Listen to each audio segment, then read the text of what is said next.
Hello, everybody. Welcome to Camp Kaiju Monster Movie Podcast. We are your hosts, Vincent, Hannam, and Matt Levine. And we are talking about all of our favorite monster movies. The good, the bad, and the downright campy, and asking if they stand the test of time. Traditional kaiju, creature features, space invaders, the supernatural, and everything in between, all strange beasts welcome here.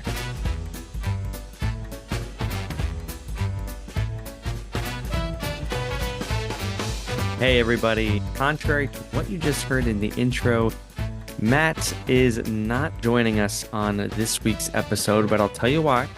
So last Sunday, I was fortunate enough, honored enough to attend the commitment ceremony between he and his partner Kelly. So, Matt has other things on his mind this week. We wish him all the best. So, Camp Kaiju family, just give Matt some love. The ceremony was beautiful. Just full of friends and family, and I know I couldn't be happier to be friends with Matt and Kelly, so truly wonderful. So with that said, we are bringing in Max Hannam, my brother of course, and fellow monster movie lover, to talk a little bit more about Cold Skin, which of course is the final installment of the Frozen with Fear series that we have been really, really proud of on Camp Kaiju. And as I described to Matt in our previous episode, Cold Skin, I would describe it as Creature from the Black Lagoon meets The Lighthouse. Really a unique movie, so if you haven't watched it, go ahead and do so. Me and Max chat here for about 40 minutes before the main segment. He tells us his favorite monster movies. We talk about Godzilla. We talk about The Mummy. We talk about Universal Studios. So it's really a great conversation. It was a joy, as always, to have Max on the show. And we hope that you enjoy. We hope you get a little something out of this here on Camp Kaiju.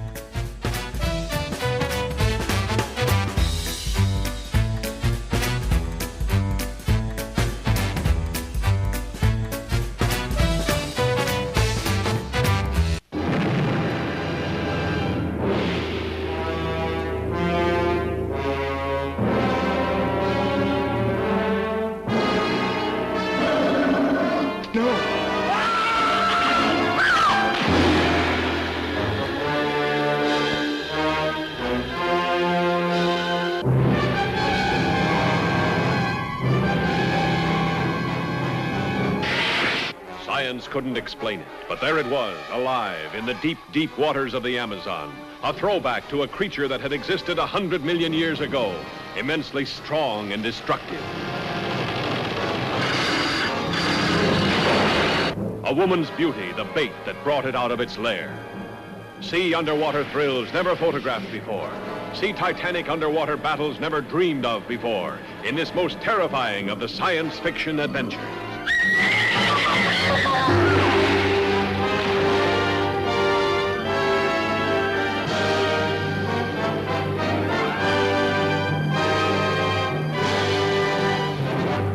Before I bring Max on, he's waiting in the wings there. Before I bring him on, we gotta get to some nuts and bolts.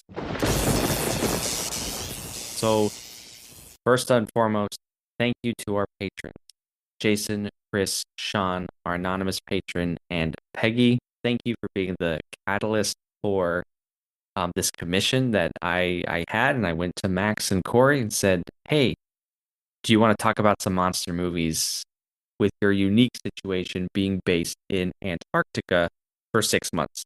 So thank you. For everyone else, if you're interested in becoming a patron, you can get discount on merchandise, events, personal thank yous in the episodes, and priority comments. We love reading comments on Camp Kaiju. You can do so at campkaiju@gmail.com, on our YouTube, Facebook, Instagram. All those links are in our show notes. Or you can give us a call at the Kaiju hotline at 612-470-2612. I, again, promise not to answer that phone. It's a Google Voice, so I'm probably not even going to get it anyways, but I will get a notification of a voicemail that you can leave just sharing your love of monster movies. Have you seen Cold Skin? Did you have any comments on our season 4 announcement, right? Any of those movies really jump out at you? Anything that you're really excited for? Please let us know, and we'll feature your voice on the show. All that and campkaijupodcast.com is our website, the place to go for more monster movie content. All right, now coming up on Camp Kaiju.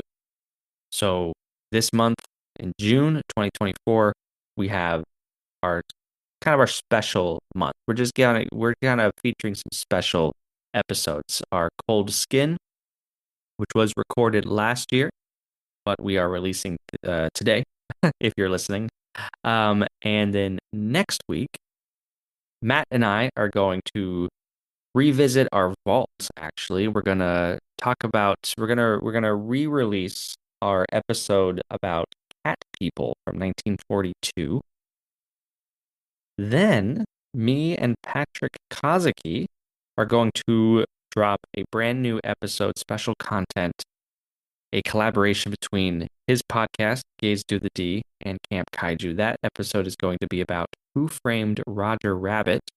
And then in July, July, we're going to start off with brand new actual Camp Kaiju content with Godzilla, Kong, the New Empire, and King Kong versus Godzilla, where you can get in on some hot trivia action with a new game that we're going to play on Camp Kaiju featuring trivia. So for more information on that, listen to our season 4 announcement and stay tuned on the socials. We will keep you in the loop. All right.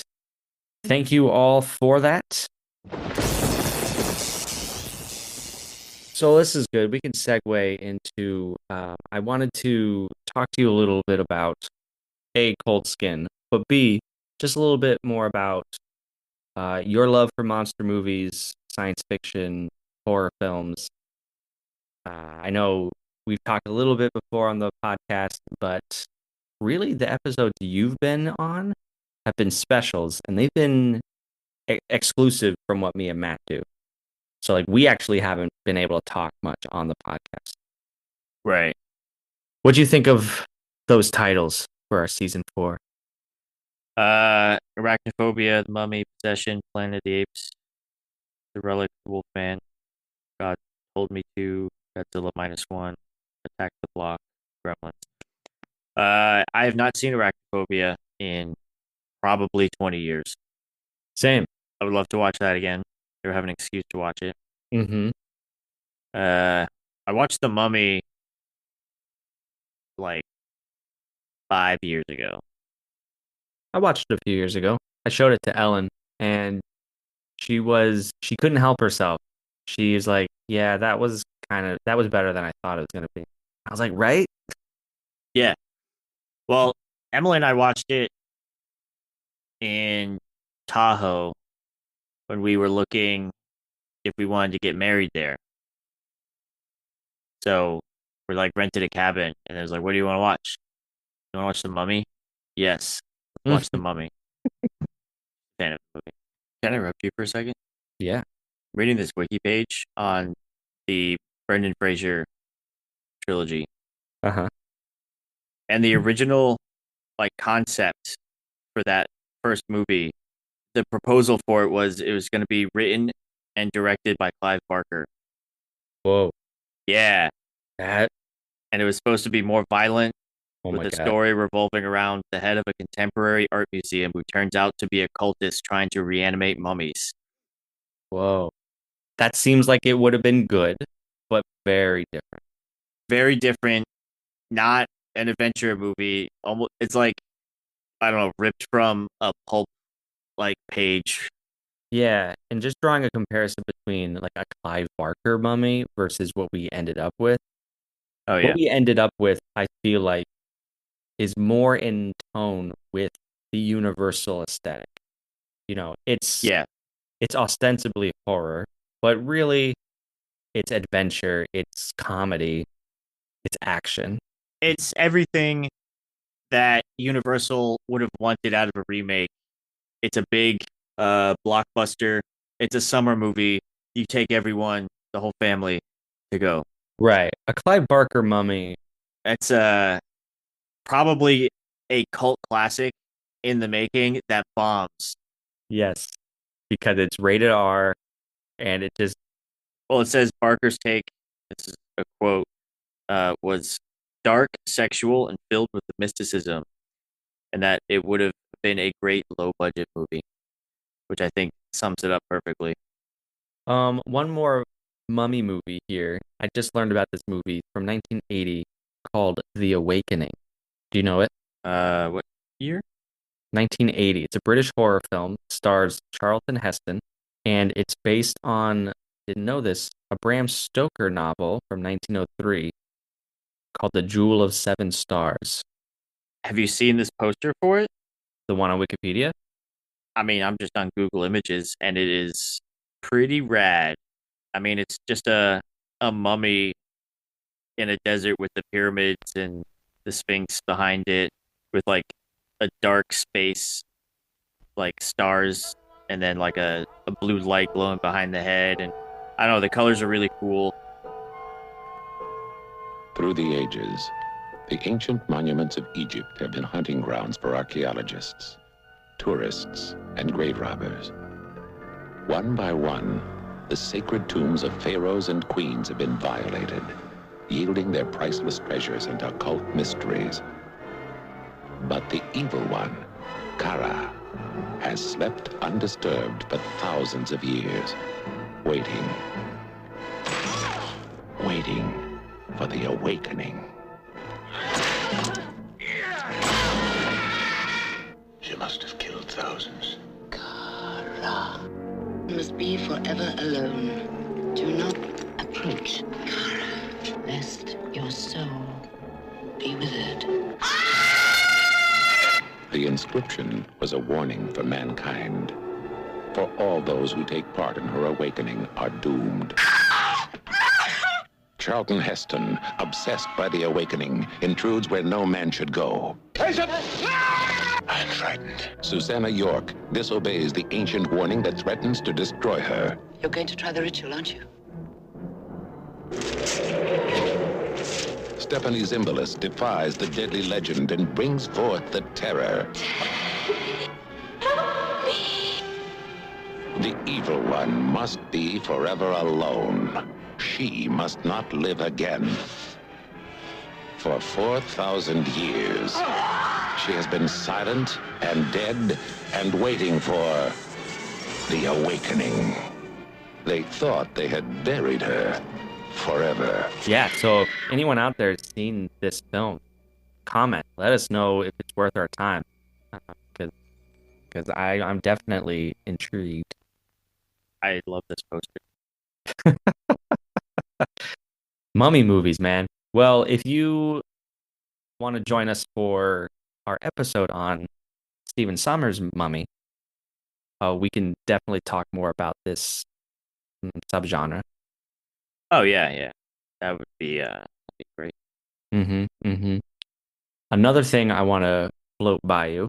I have the idea of what I'm calling a round table episode themed around the Universal Studios parks and Halloween Horror Nights.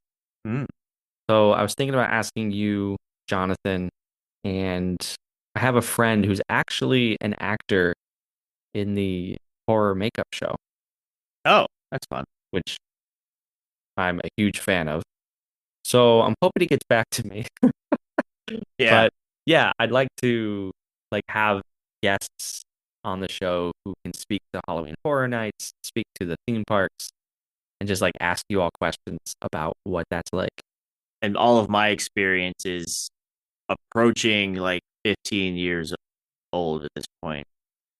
Started working there in 2008 and stopped in 2000. It was 2008, 2009. Oh, I was working the summers. So I didn't work Halloween Horror Nights. right. That's when I was working Jaws. But see, you can speak to. We could speak to Jaws as fans of that ride, but you can get a whole different perspective.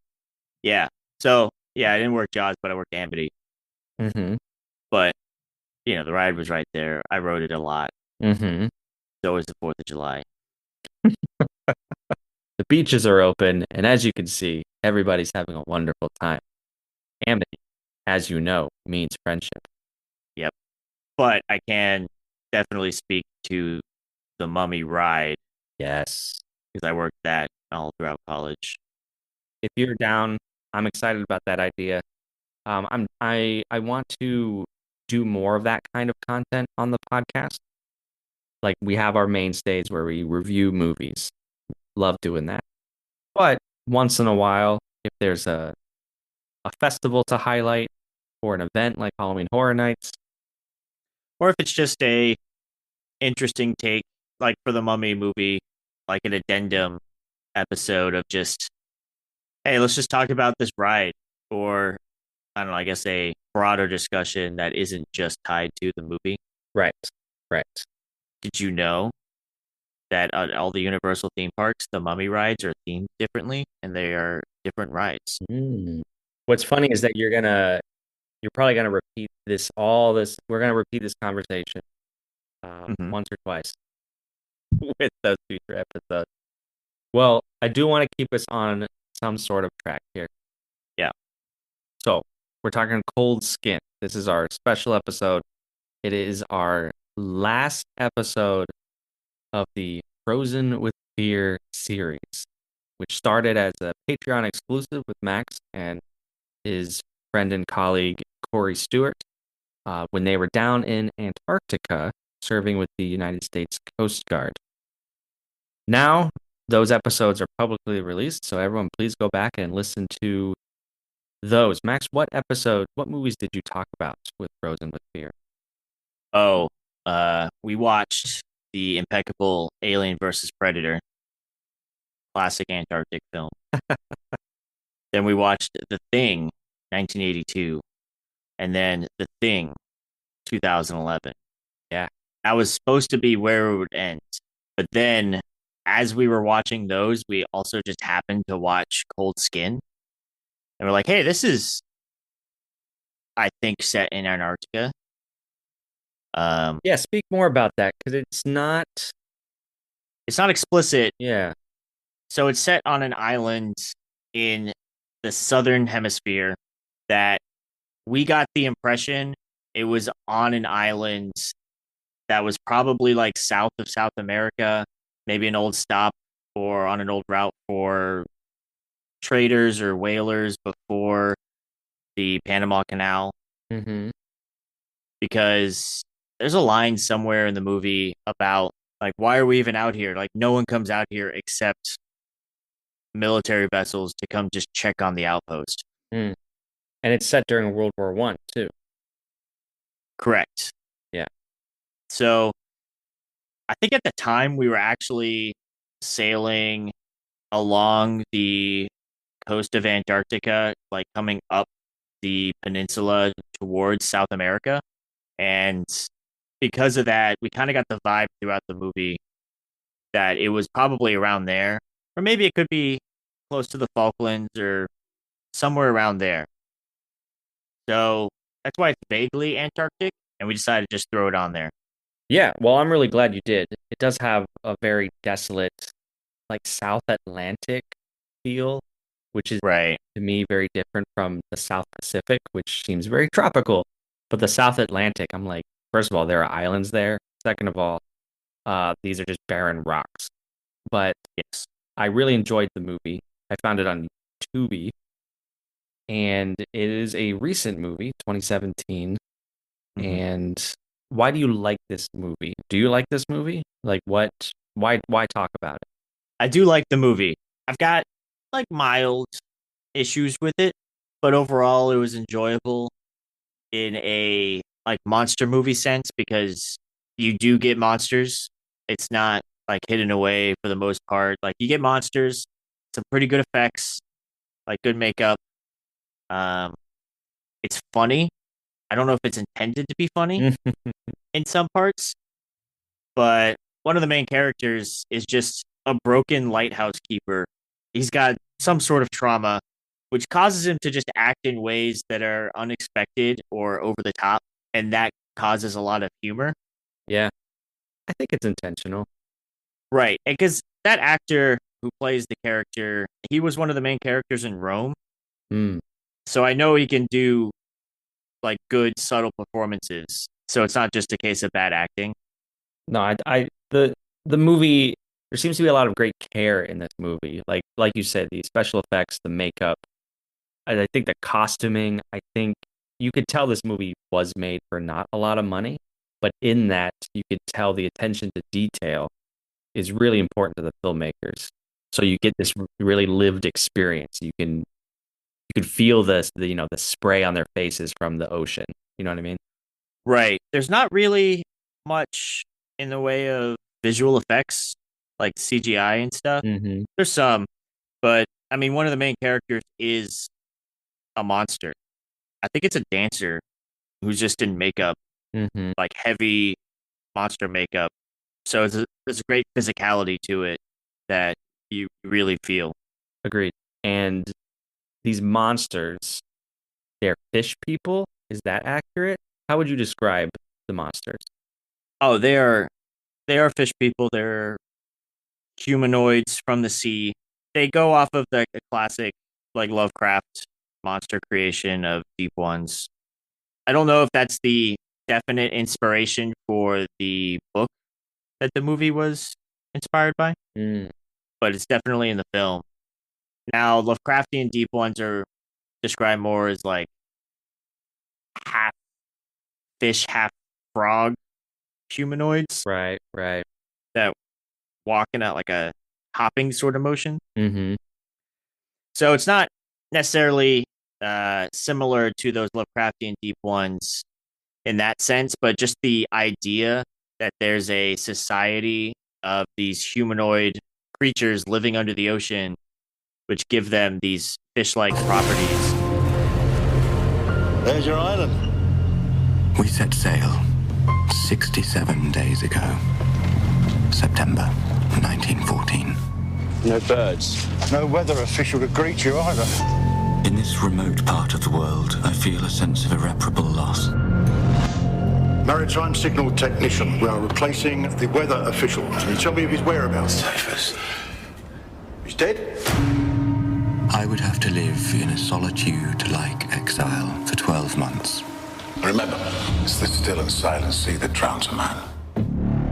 One thing I still can't understand is that you could have escaped 4 days ago on the boat that brought me here. It's a word.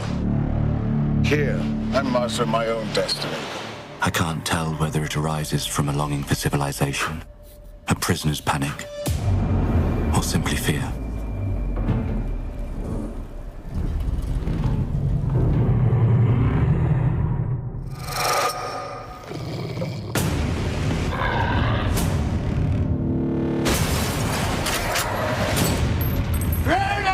Should have stayed on the boat. The previous weather official wasn't Typhus. You left him stranded here like me. It's as good as murder. No! Don't shoot! They shone light, human or divine. Demons from Atlantis. The only thing you need to understand is that we are the invaders, which makes us the enemy. Kill and conquer is what we humans do. You want to conquer them, is that it? Oh no, I want to exterminate them. Wake up! Shoot! Shoot, damn it! I see what you are. A sad, pathetic failure of a misanthrope. You're too afraid to let your friends leave. So, Cold Skin. Now, listeners, after Max and I wrap up our sort of prelude conversation here, you'll be treated to the full episode with Max and Cory riffing on this movie. Their style, if you haven't listened to Frozen with Fear, is very different from our usual, from Matt and I's usual setup. So Max and Cory just kind of talk about the movie from the beginning to the end and have some really good insights and a lot of comedy and humor. I think you and Max, I think you and Cory have really good chemistry and know your stuff. Well, he definitely knows it more than me. I have a general knowledge, but as you can already tell, I make reference to oh, it's that one actor who's in this other thing, or it's that one H.G. Wells story. Well, sure, but With the specifics, but you understand the language of movies and right, what goes into filmmaking. yeah. So we had some good fun conversations that we had no idea how long the conversation would last. We were just having a good time chatting. Yeah. And happened to just record it. Yeah. I think it's good. All right. Thank you, Max. We are going to take a brief break before we continue our catch-up conversation here. We gotta dip into Mina's mailbox a little bit. On our YouTube page comes from Guy Grip, and this was just from the other day, very recently. So Guy Grip says, the sad thing is this movie, and he's talking about Matango, or the Mushroom People, that this movie was on at least 3 times a year from 1969 to 1991. I'm older at 61. I was first to see it broadcast in the summer of 1965 as AIP TV.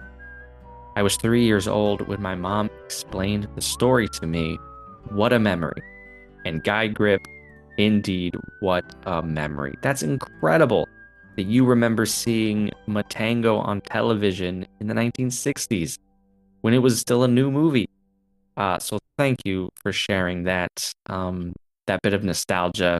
I personally love Matango. It's directed by Ishiro Honda.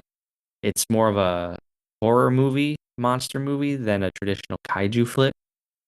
But in that, there's some really great thrills. So Matango, everyone check it out and leave us a comment. Let us know what you think, if you agree with Guy Grip here about its merits, or if you think, maybe Honda should stick to giant monsters in rubber suits. I don't know. But thank you all for listening, for your time and attention. And we're going to get back to our main segment now. With Max, we're going to continue the conversation. So what are some of your favorite monster movies? Well, I mean, like you, Jaws is at the top of the list. It's a pretty good one. Getting thrown on the spot. I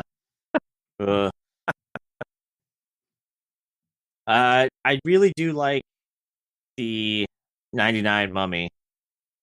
Yeah. As we mentioned, which is why I was pretty stoked to work at that ride.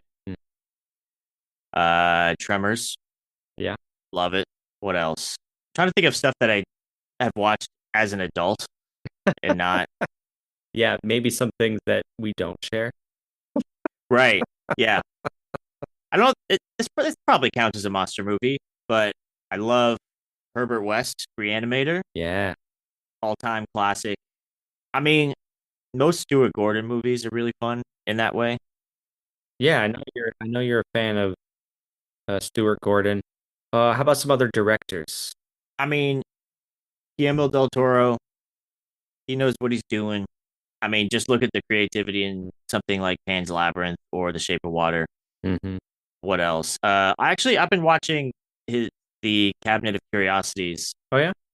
I haven't finished all of the episodes, but that's a great series on Netflix. If you want to see some like adaptations of some classic short stories, like monster movies, strange fiction type stuff.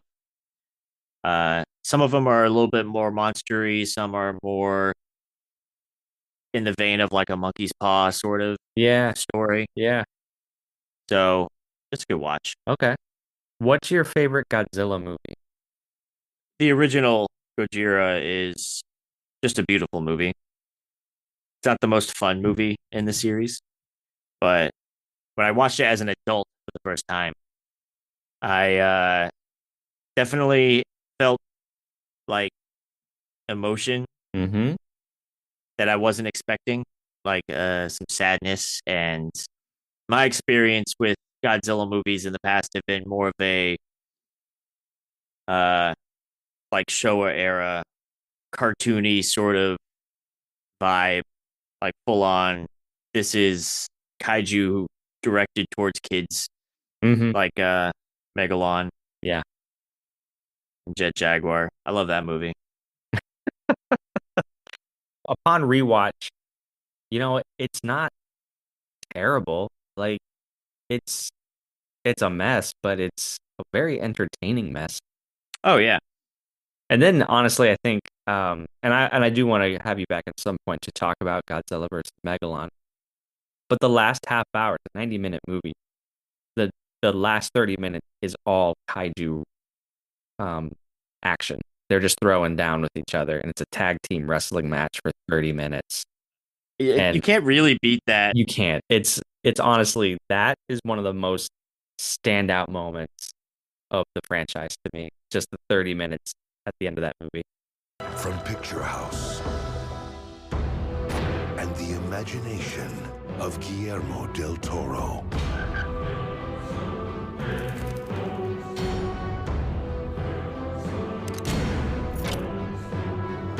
In darkness, there can be light. In misery, there can be beauty. In death, there can be life.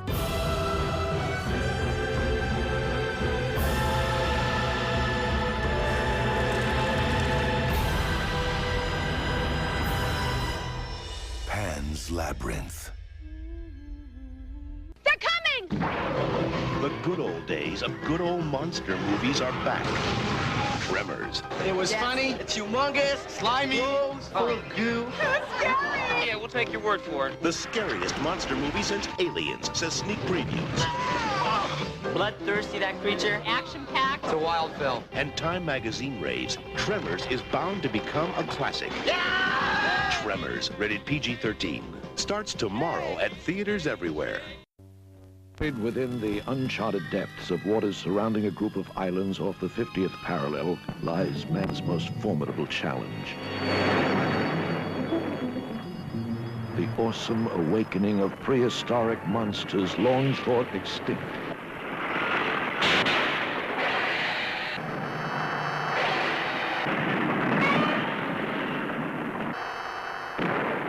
Savage and deadly, their one hope is to rule our planet as they once had thousands of years back. Giant against giant.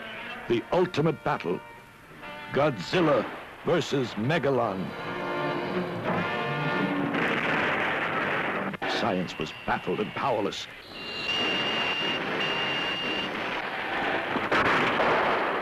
A terror-stricken humanity knew that it was on the brink of total destruction. A once proud civilization now had to place its trust and hope in Godzilla and his powerful ally, Robot Man.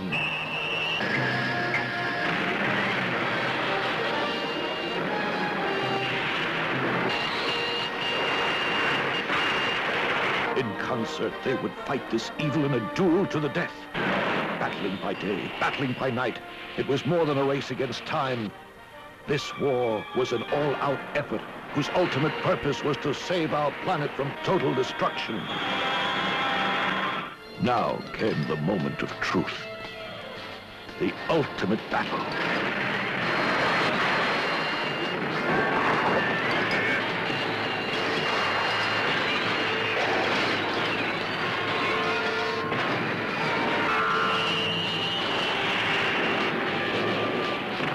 Titan against Titan, giant against giant in the most spectacular battle yet.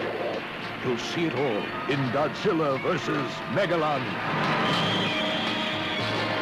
Yeah. And as far as maybe a more modern Godzilla, like Shin Godzilla is a great start to a new era. Mm-hmm. Which in and of itself didn't really go anywhere, right? But I don't know. I feel like... Well, no, I mean, it's launched a new era. Well, it has. I just mean like that incarnation of Godzilla has not reappeared. Well, I don't think it's supposed to. It's the birth of Godzilla. Like, he is evolving from, I don't know, almost like a tadpole to be Godzilla. So, I don't know. It feels like a revival or rebirth of the character. And I know it's not going to be like the same creative team making future Godzilla movies, but they're definitely going to see how much people connected with Shin Godzilla. Yeah. and enjoyed it, and they're just gonna copy that template until it gets worn, and then go for another refresh. Yeah. So perhaps in that there's a thread of continuity. That's just what I was thinking. Like Showa era, there's a loose continuity. The Heisei era, there's a continuity in the story. The Millennium era, each movie is its own installment, different take on the monster. But in that, there's sort of a collective package of this is this era. But Right. Shin Godzilla to me is such an outlier, and that's a good thing. Like it's its own beast that Yes. hasn't been replicated. I mean, it probably won't. Like, you have Hideaki Anno as, I don't know if he produced it or was just heavily involved in the creation of it. I guess that is producing. I know he didn't like fully direct it. It was like one of his good friends, and it feels exactly like everything else that Anno has done. Right. So that's a good point, actually. Yeah. So Anno co-produced with Shinji Higuchi. Higuchi directed Shin. Mm-hmm. Wait, yeah, Ultraman. No, God, I'm getting confused. Shin Godzilla and Shin Ultraman. Yeah, they've been working on all of these Shin movies together. It's just they've been like passing off, like trading the roles. Yep. Okay, I'm gonna get this right for all the listeners who are going, no, you're getting the info wrong. Okay. Again, I have no idea what I'm talking about when it comes to people's names and their exact roles. Okay. But So generally, we're looking, but yes, generally we know what we're talking about. But specifically, I'm an expert. Shin Godzilla was directed by Hideaki Anno and Shinji Higuchi. Oh, okay. Shin Ultraman was only directed by Higuchi, while it was co-produced and co-edited by Anno. So that's where we're at. And then we have Shin Kamen Rider. Yeah. Which was written and directed by Anno. I saw that in theaters. You did? Yeah. I haven't seen it yet. Oh, that was great. There was no previews for it either, so it was like starts at 7, sat down, 7 o'clock, lights go out, and the movie just starts. So that's amazing. I got to see Shin Kamen Rider. Hold on, you were just recently in Japan. Did you visit the Toho Studios? I didn't make it. Before, everyone was asking, so what are you going to do in Japan? I only had 4 days. So I was saying, well, yeah, I got to go to the Toho Studios. It's in Kabukiko. I don't know how to pronounce it. But it's an area that's a very visually distinct area of Tokyo. Yeah. Very much a nightlife, described as almost like a red light district area. But from that area, you can see the Godzilla that's at the Toho studio. Nice. Did not go, though, because I got distracted in Akihabara. What is that? It's an area of Tokyo that's just filled with a bunch of like neon sort of signs and like anime shops and electronic stores. It's where you go if you want to go find like old video game stuff or anything anime. They have it there. So I got distracted there. It's very fun to just basically window shop. I did a lot of window shopping too. Yeah. Because most of those stores have multiple floors. So you just kind of almost like a museum, just like slowly wandering through, just looking at everything. Wow. I nearly bought like the entire Godzilla collection because there were some stores that just had like every single one there. And I didn't because, one, I'm pretty sure they were all bootlegs. So I didn't know the quality. Because of that, I was almost positive there wouldn't have been like English subtitles. Right. Oh, this is the last thing I wanted to ask. Shed light on any possible future installments of Frozen with Fear, or is this it? Well, I would say Frozen with Fear is as a concept of Antarctic movies in Antarctica not going to continue. Right. There's only so many. Right. And I will not be going back to Antarctica for the foreseeable future or ever again. Fair enough. There's a small chance I might go back, but not with the Coast Guard. Mm-hmm. So that series as a concept, I think was, it had its time. Mm-hmm. Mm-hmm. But I will be looking into some other sort of themed or franchise-based discussions to have. Mm. Yeah, I've got some stuff rolling around in my head. Okay. Care to share? Well, I've been thinking about revisiting Hellraiser. Right. All of them. I don't think I've seen the last one either. No. So I got to watch all of them and prep for it, Mm-hmm. obviously. So I was thinking maybe that, because those are fun movies to just. They're not fun to watch actually in back to back. Not all of them, but they are fun to talk about and riff on. Yeah, I love exploring. If a franchise has 5 or more entries, I'm immediately drawn to it because I'm like, there's going to be, the highs are going to be high and the lows are going to be low. Well, it's one of those franchises that most of those movies were made so that they could retain the rights Mm-hmm. to it. So it's kind of like the Nun movies. Oh, well, How like the first one was a movie that's like, oh, it's not like a great movie, but it's got the quality you would expect out of something released in theaters. Mm-hmm. And then the sequels turn into, hey, this was like shot on this camcorder in someone's just house. It almost looks like stuff that we shot in like high school. Okay, wonderful. Like the audio is terrible. Every window is just blown out light from outside. It devolves into that level. Yeah. And Hellraiser doesn't go to that level, but it's definitely hey, we're just churning out anything and just slapping the Hellraiser name on it. Yeah, I mean, I'm morbidly curious. I think that's just the best way to say that. Yeah. And it's just after the first trilogy, like the first 3, it's just that until I think 9. 9? Maybe. I don't know. There was one that was like a reboot ish, but not like the most recent one. And it felt like they put more effort into a story, and it felt more like Hellraiser. While all of the others are just, does this have anything to do with Hellraiser?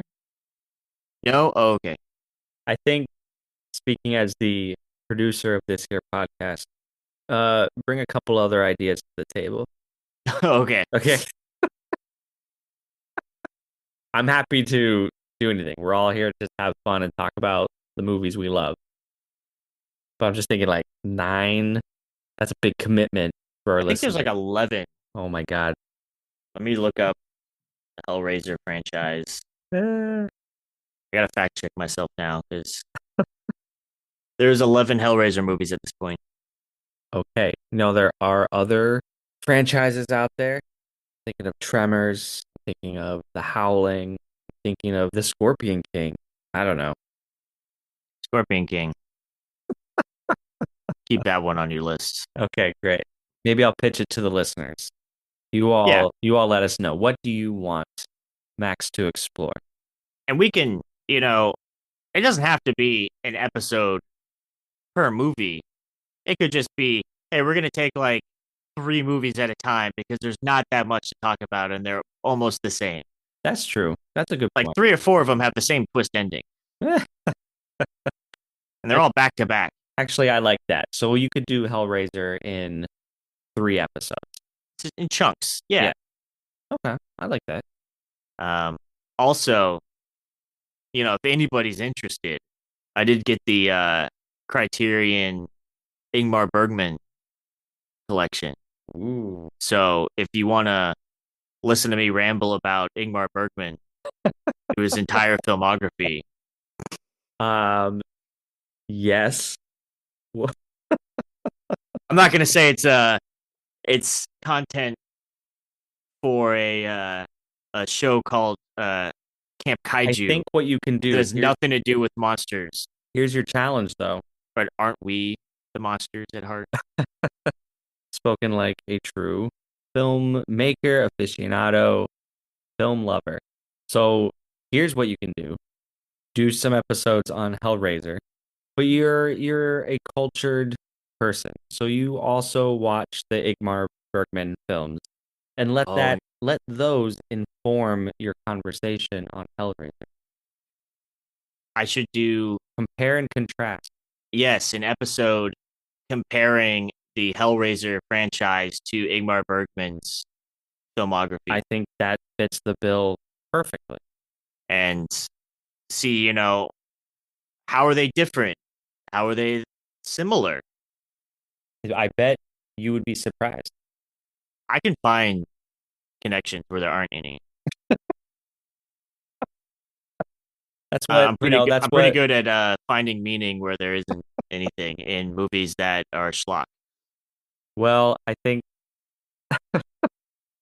hey, that's what we're all about here on Camp Kaiju. That's film analysis. That's when you study literature, that's what we do. We draw meaning whether or not these filmmakers intended that meaning to be there. It doesn't matter. There are common themes that run through every story, common symbols, metaphors, and you can just slap them on and they kind of just work. They make sense whether they were intended or not, like you said. Beauty of art. Yep. Okay. This is a great conversation. I'm gonna wrap it up because it's a school night for me, and you and I can talk for 3 more hours. Yeah, I don't have a job, so so I have to be the one to stop. Thanks for hanging out, friends. Please rate and review wherever you listen. You can also share this podcast with a friend. Send us your listener comments at campkaiju@gmail.com, Facebook, Instagram, YouTube, or if you'd like to be a featured voice on the show, go ahead and leave a voicemail at 612-470-2612, telling us about your favorite monster movies, memories, what you thought about this show. We're all ears. And please check out our website, campkaijupodcast.com, for more information. Camp Kaiju is recorded in Minneapolis, St. Paul, with Minya's Mailbox music by Ben Cook Phelps. And now Camp Kaiju is still presenting our special series, Frozen with Fear, brought to you by Max Hannam and Cory Stewart of the U.S. Coast Guard Cutter Polar Star at McMurdo Station, Antarctica. For those of you who listened before, you know Matt and I had just barely re-established radio contact after the previous attack when... you know what? It doesn't matter. Max and Cory don't know that we've suffered. Why should they when they're having so much fun? We hope you do the same.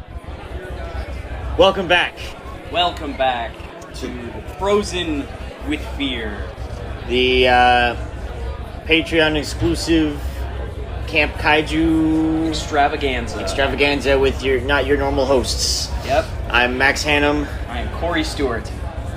And this is the 4th film that we're going to cover in our Frozen with Fear series. Yes, think of this as the fun after party after the thing. The initial concept obviously being we were in Antarctica, so we're just going to watch some Antarctic movies and talk about them. But notice I said were, because now currently we are no longer in Antarctica. We are very close to the equator. We are by the Galapagos at the moment. Life here is weird. Sailing our way back home. It's warm. It's very warm. It's hot. But we're not going to talk about how hot we are. We're talking about how cold that skin is. That's right. We're talking about 2017's Cold Skin. Cold Skin, baby. This is a movie that I have seen several times. I saw it a couple years back, and I didn't know this until this trip this year, that it does take place in Antarctica. Yeah, I've only seen it the one time after you showed me. And yeah, it's supposed to be on an island around I'm assuming the Antarctic Peninsula, Yes. like just south of South America. I would imagine so, because there is a lighthouse there. That's why our characters are on this the island down in Antarctica. Is they are the weather official and the lighthouse official, and it is their job to like maintain the lighthouse and track weather in this southernmost part of the world. In a formerly well-used shipping channel, which is no longer used at all. And we actually figured out that the movie actually did a pretty good job describing why they're there and why no one else is. Yes, it's pretty good. I give this movie a lot of credit for being such a small-budgeted, not indie, but definitely a passion project. Oh yes, you can't really call it an indie film because it is a joint Spanish and French production. Yes. This is a foreign film, but it's all in English. And let's just get into the general plot. Yeah, I mean, starts with our main character. He is the replacement weather official for this little island. And a ship is taking him out to the island where he will presumably live 6 months It's a year, I believe. A year? Yes. Yes. And he's going to just be there on his lonesome, just tracking weather and trying not to go crazy. Yep. He works for the British military. Yes. He's not necessarily a military man, but he works for the British military. Yes. We don't know much about him, what he did in his previous life. We just know that he's seeking solitude for unknown reasons. Yes. Because why would anybody want to spend a year on a little Antarctic rock? So they can be alone with their thoughts and read Dante's Inferno. Maybe.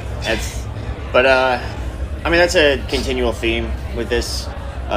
Choosing this movie. to be in this seclusion. Yes, like why? What are they running away from? What are they trying to achieve by doing this? Yes. So our weather official shows up with the crew of the vessel, and they're unloading his things at the building, where it's a small wooden kind of a house. It's a house. It looks it's just cozy it's an olden house. This movie's set just before World War I. Yes. It's like 1913 or so. I think in the movie, when he's settled down in his house after he's finished unpacking, he reads the last newspaper that he had, and it's something about things not looking so good over in Europe. What happened to the Archduke Franz Ferdinand? Mm-hmm. Let's see what's gonna happen out of this. Maybe something. But yeah, if you just imagine a wooden house. Yes, and from 100 years ago. He's moving his stuff in. No one is there. The person he's supposed to replace is gone, and the only other man-made structure is this massive lighthouse. Massive. It's probably 3 stories. Pretty big, considered the landscape. Yes. Very flat. It's a rocky, no trees sort of island. So they walk over there. They see a small little fountain, like a waterfall of fresh water. It says Gruner's water. Gruner's water. That's Gruner's fountain.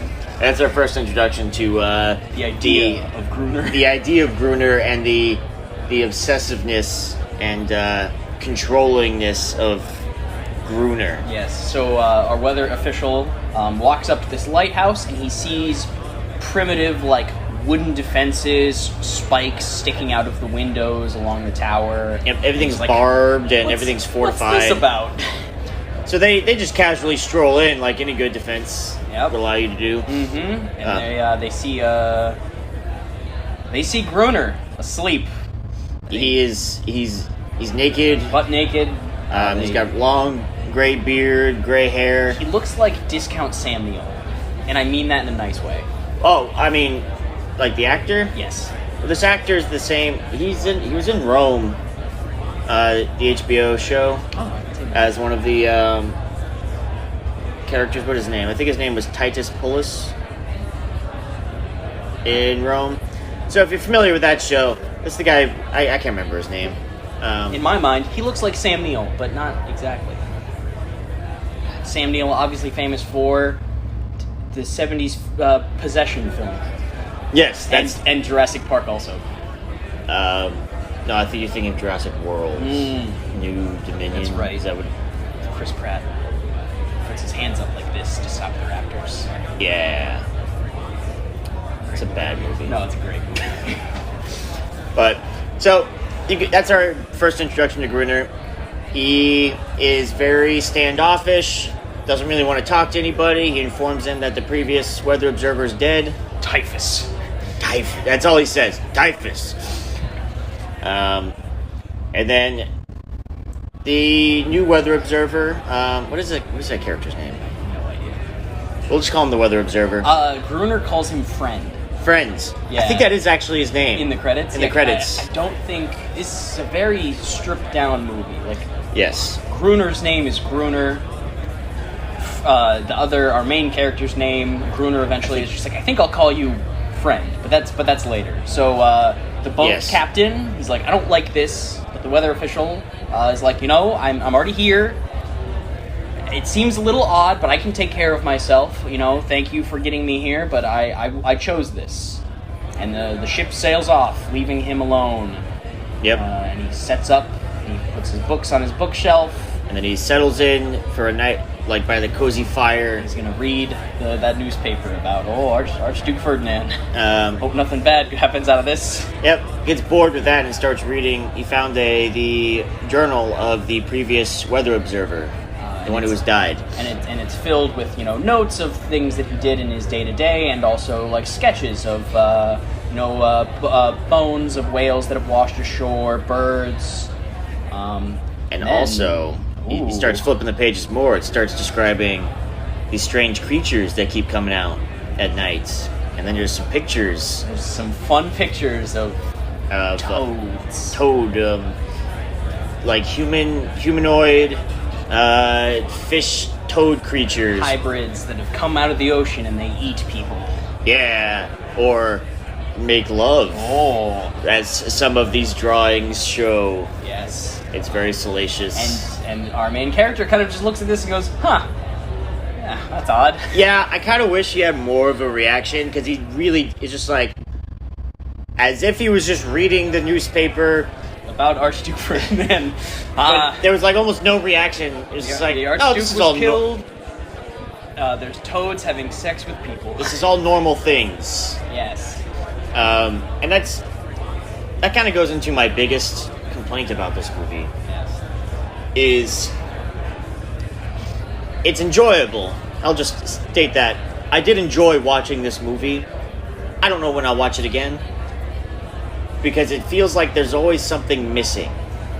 There's like a heart, or I don't know, like it's just lacking something. And then him not having a reaction is like the perfect little thing to just focus in on that, of just like, he doesn't have emotion behind his eyes. It's 90% of a good movie. Yes. It's missing that last 90 is still a great score. I mean, it's missing that 10% in my mind where it's like, yes, this one extra like little scene or emotion here would have put this performance or scene over the top into like a great. Yeah, for me it just feels hollow. I could see that. And in some scenes, some I would say that I really like. I genuinely enjoy this movie. Oh yes, there are some great scenes in it. There's really good character development. There's good emotional moments. There's way more emotion than I was thinking going into this movie. I thought it was just going to be a dumb, little deep one movie, but the deep ones look really cool. They do. Our toads, as Gruner refers to them. They're not really toad-like. The final makeup design is just these fish people, much more fish-like. But they do hop like toads. Yeah, and Gruner does call them toads. And as we learned from looking on later, this was based off of a novel, and they are way more toad-like in the book. And I think that's why there's like a good like great character development and a good emotional arc for some of the characters. Themes, yeah. Is because it is based on that novel. So like clearly the story is had a lot of time and like work put into it. This was clearly, like I said, a passion project where like no one was clamoring for a Deep Ones movie. No. And these producers went, I really would like to make this story into a feature film. And yes. I'm glad they did. Honestly, it's very much, if you imagine The Lighthouse but with Deep Ones, it's a similar sort of... It's pretty similar, yeah. Yeah, I just wish there was something more to give it some sort of thing, because the movie kind of drags on. A little bit. There's like halfway through, I'm like, all right, let's just get to the eventual end. I kind of see where it's going. Let's just get there. Yeah. And there are some fun road stops along the way. Yes. Where we get some fun action scenes, some fun character scenes, and let's get into that first action scene. Our character is reading in his cabin, and he hears something outside, and he sees a webbed hand come out from under the door. Yes, and then he immediately stomps on it. As you do. And then... he starts to hear way more of them. Yeah, and he looks out the window, there's like a flash of lightning, and you see a bunch of them on the rocks. Yeah, the lighting in that scene is really nice, because it's all natural lighting, or through the lighthouse that is constantly rotating. Yep. So you just get flashes of them just running around outside. Maybe it wasn't lightning, maybe it was just the lighthouse. I think there's lightning in the scene that shows them on the rocks, but I know what you're saying. Yes. And so he's very afraid, and he spends that night in the small cellar in the house. Yep. They do break into the house. You hear him ruffling about through his things. They kind of just wreck the house. He stabs one in the eye when it looks in through a crack. And then they all run off. So he survives the night, and he's just like, all right, I can't stay here anymore. Yep, I want to go to the lighthouse. I'm going to the lighthouse. So he goes up to Gruner. He's like, let me in, and Gruner just throws his toilet bucket out the window, and is like, yep, should have stayed on the boat, mate. Yep, this is a monster island. This is a monster island, didn't you know that? Like, I do really appreciate how this movie doesn't... It doesn't waste time getting to the monsters. No, it is within 10 minutes of the movie starting, like, you're just in it. Yep. Like, and our characters, they don't have that just kind of annoying reaction of, did I dream that? Or this couldn't possibly be real. Our main character instantly goes into, well, if you won't let me in the lighthouse, I have to defend my house. And he starts, like, boarding up windows and setting traps. And it's a fun little montage where he's just like, I thought this was going to be a nice vacation. He's got so much, like, guns and ammunition. Yeah. Well, I mean, he's in the military, and, you know, presumably, like, if a boat came by, maybe, like, that's where they get resupplied as, like, a tertiary purpose. Yeah, maybe.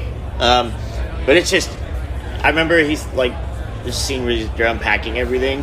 A lot of bullets. And it's, like, just crates and crates of bullets. And it's like, okay, I can see how they have enough ammunition to keep fighting these monsters. Yep. Later in the movie. It doesn't make you question that at all. No. But, so he fortifies. Yep.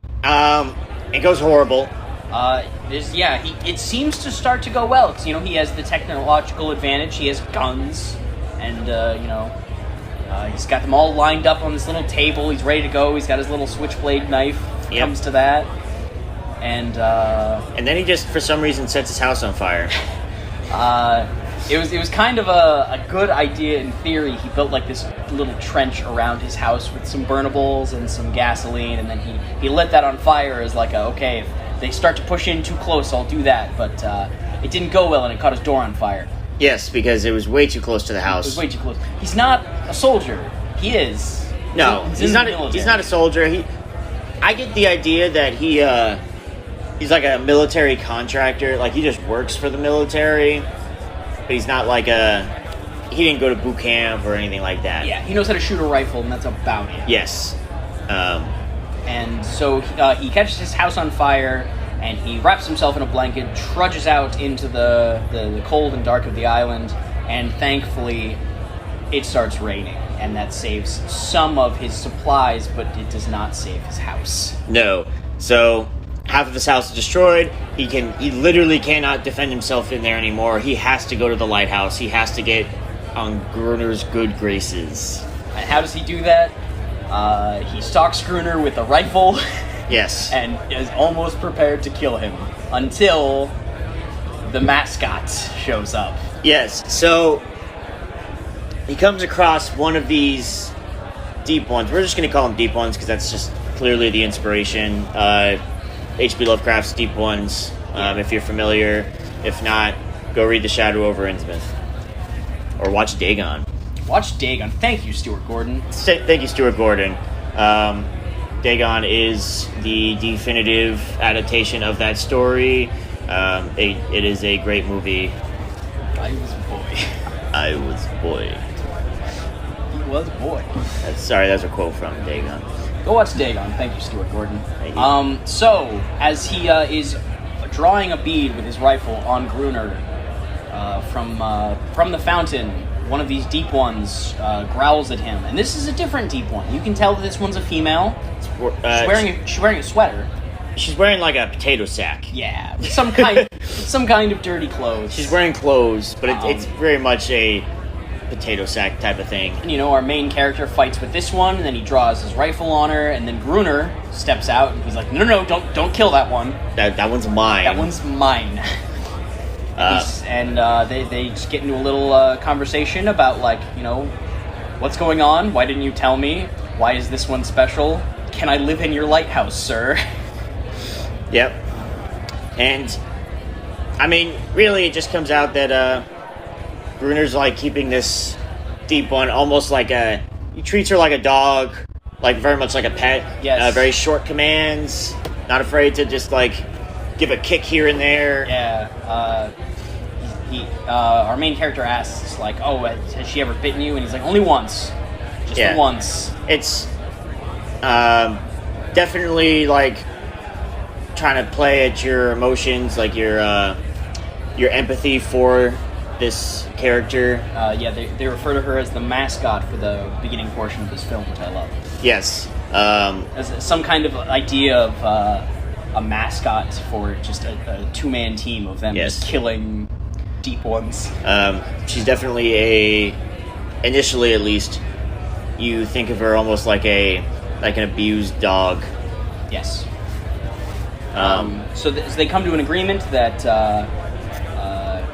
at that scene he's like, I think I'll call you friend, and friend and Gruner go to live in the lighthouse because our main character is like, I've got ammunition, I've got coffee, I've got gin. Gin, yeah. Because Gruner's like, do you have vodka? He's like, nah, I got gin. He's like, So he bribed his way into the lighthouse. Yes. He's got something to offer Gruner. So they get all of their equipment and quickly run back to the lighthouse just as the sun is about to set. And that's when we learn that these creatures do not like the light, human or divine. No, which is weird because mascot comes out. She's fine. And she's different, though. You can tell she thinks more. Maybe. Than the others. We don't really get too much. We always see just waves of them coming to attack at night. Yes. And then we get a great scene as a test.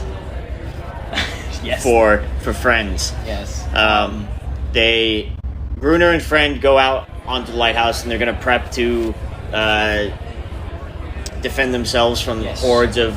Gruner's got his rifle. He's got a sawed-off double barrel. Yep. He's got a scythe and a knife on his boot. And then he looks over at friend and he's just got a little tiny 2-inch pocket blade and his rifle. And he's like, well, you take what you can get. Yep. But then as they start fighting, the deep ones start climbing up and they're attacking him up, Gruner just slowly goes back inside. He just creeps back. And then just closes the door. He's got this massive, cranked, open storm grate door. It's just a massive sheet of heavy metal that just slams over. So he ain't getting back inside. He's stuck out on the balcony of this lighthouse. And sink or swim moment, he has to kill. And I don't know how he did that based on what we see later. Yeah. It must have been a small wave. It's another inconsistency with this movie because friend survives. It's seemingly like he's fighting all night, hours and hours, just killing after another. And then Gruner goes out in the morning and he's just sitting there. And that was Gruner's test. All right, you're useful to me. I can use you on top of all of the things that you brought me. Yes. But then it immediately, like, over the subsequent nights during these attacks, he just keeps, like, chickening out. Yeah. He's just like, I can't do this. And it's so weird, because it's like the film has already established he can hold his own. If you wanted a scene where he's, like, being a little, like, weak in the heart or, having courage. There was one night before the test night. There was one night where Gruner is out with him, and he's like, don't fire until you see the white of their eyes, which Gruner just starts blasting. Yeah, it's like, hold. Again, another inconsistency. Sometimes they're firing, they're like waiting till they're right at the balcony. Other times they're just shooting as soon as they come out of the water. Yeah, which, I don't know, I think it's kind of funny sometimes, where sometimes Gruner just wants to kill. He's got like a bloodlust against these toads. I kind of want to think it's intentional they think they're being tactical. But in reality, they're just shooting. They have no plan. They're not trained. So there is one night where our main character kind of like backs into the lighthouse, and he just is watching Gruner from the back, just like scythe these guys down. And he's just like, what the heck did I walk into? Yes. So they have the one scene before he stays up all night, trapped out there. Yes. But then they keep doing that. There's a couple more times where he's like, I don't know if I have the courage to keep going, to keep doing this. It's like we're past that. Yeah, there's a scene where he's like, well, why don't we signal for a passing ship and get off this island? Or why didn't you leave when my replacement showed up? And he's just like, I like it here. Gruner, big fan of the island. Yes. He loves it here. So Gruner talks in the third person. I love it. Which is very fun. Gruner is fantastic. But again, it's continuing the that motif of questioning or bringing up the questions of why are they here? What are their motivations? Clearly, Gruner wants to stay on the island. We don't know why particularly, and we also don't know how long he has been there. Yes, I mean the way his beard and his hair look, it's been like 3, 4, 5 years. And he could have left at any point.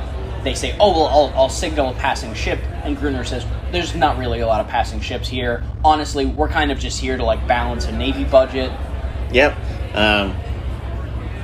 And this shipping route, barely used anymore. Mostly just smugglers, and they ain't stopping here anyway. Yes. So at this point, we still don't know why Gruner wants to stay.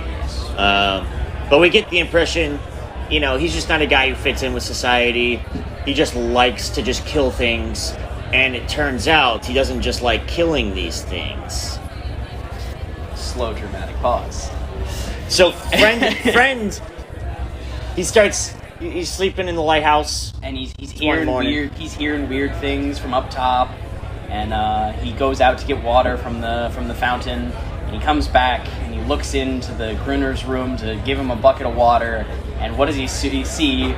But naked Gruner just going to town on the mascot. Yeah.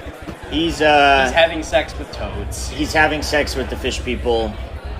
And so that now we see a cold, slimy fish hand come up and hug Gruner.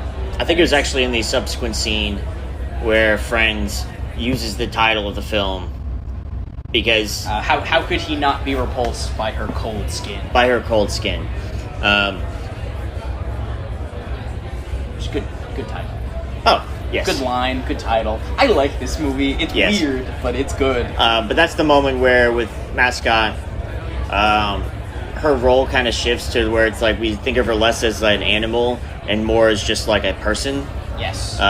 She starts to develop more character. And she's shown, like, wailing at night when they're just murdering her people. Yep. We see her... She's almost like a siren for their attack. It's almost like she's trapped there. Strange call that kind of forebodes an attack.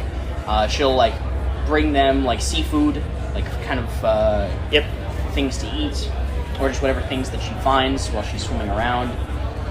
She does this one fun thing where she just she puts rocks on things because, as Gruner says, she's afraid they're gonna float away. Oh, which yeah. Is kind of just it hints so subtly at like some kind of toad culture underwater. Yes. Like, what are you talking about? Because they live underwater, so they put rocks on things to Yeah. keep them from moving. It's like, I love that. That's such a small moment where I'm Yes. like, yeah, I like that. Apparently, also her saliva, like she's got a really long tongue. And- So friend gets injured, so she goes up to it and starts licking the wound on his arm. And it shows that it heals. Yes. Makes it heal rather quickly. Not like super fast, but pretty quickly. But her and friend start getting more comfortable with each other, because at first he was like very repulsed by her. Yes. But then she's proved that she's like nice, she's helpful, she's not really wanting to cause any trouble. Yeah. She's proved to be like intelligent. And all three of these characters start to kind of fall into this rhythm of Yes. monotony. And They're just living their life. They're getting attacked at night. it's not every night, but it's most nights. Yep. And sometimes it's a week and they haven't been attacked. It starts getting more infrequent. Yes. And I think when he showed up, it kind of spurred on an attack like every night with him like showing up because Yes. a boat came, a new person was there, that new person killed, and it kind of just spurred them into attacking more frequently. And Yes. then as time goes on, it kind of well, the film heavily implies that these attacks are happening because Mascot, who I think we hear once in the movie, her name is Daenerys. our main character decides to give her that name. Yes, so she officially gets a name, so we're just going to say Daenerys from now on. Or maybe not. I like Mascot. Okay, you'll say Mascot, I'll say Daenerys. Because at this point, she's very much her own character in this story. Yes. Like, she starts calling all these attacks every night, probably because she's depressed. It's almost like an abusive relationship at this point, no longer an abusive animal with Gruner, but like, he's like a spouse abuser or Yes. something. But then, as she interacts more with friends, she's like, maybe I'm not so depressed. Like, he's bringing joy and happiness, so the attacks get less frequent because, she's, like, not depressed. And during this lull, Gruner and Friend start to, not become friends, but become more acquainted with each other. They're living in the lighthouse, they're working together. But then when Daenerys starts, getting closer with Friend, it kind of makes Gruner unhappy. Yeah, you get a little bit of almost like not quite a love triangle. Not yet, anyways. But the formings of one start to appear. Because again, as firmly established at the beginning, Gruner's possessive. Yes. And Gruner's fountain. This is Gruner's island. This is Gruner's lighthouse. This is Gruner's fish mates. This is Gruner's fish. Yes. He likes being in control. He likes hoarding things. Yes. And there's a great scene where the two men, they start playing chess together. And Gruner, who's been shown to be, this tactical man, who declared like a one-man war against this army of fish people, and is shown to be very efficient at the art of war, immediately loses in a chess game. Yes. And Gruner immediately starts going like, no, this can't happen.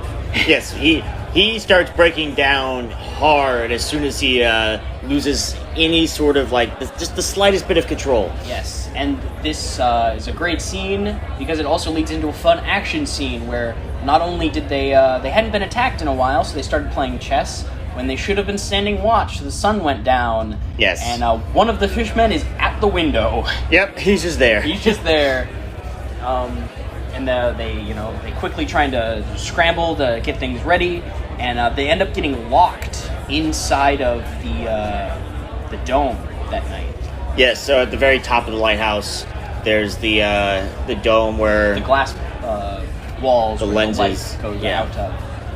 They get pushed all the way back up until there, and they're just trapped in that tiny little room. And Gruner starts to sing a song. Oh yeah, I forgot about that. And I could just imagine Friend being like, how could it get any worse? And then Gruner starts singing. And Gruner starts singing. What happened after that? Well, the sun came up and they left. But they literally were... The toads were outside the glass all night. Yeah. Well, I have a blank spot in my mind, and I think this is where the movie starts to slow down. This is... from that point until kind of like the last 15 minutes. So at this point, they've been like just fighting and living in this weird kind of lifestyle every so often. And you can see it in Friend's face that his beard is starting to grow out. I believe this is when he like goes back and he sees like a mirror of himself in his old cottage where he was like the first night.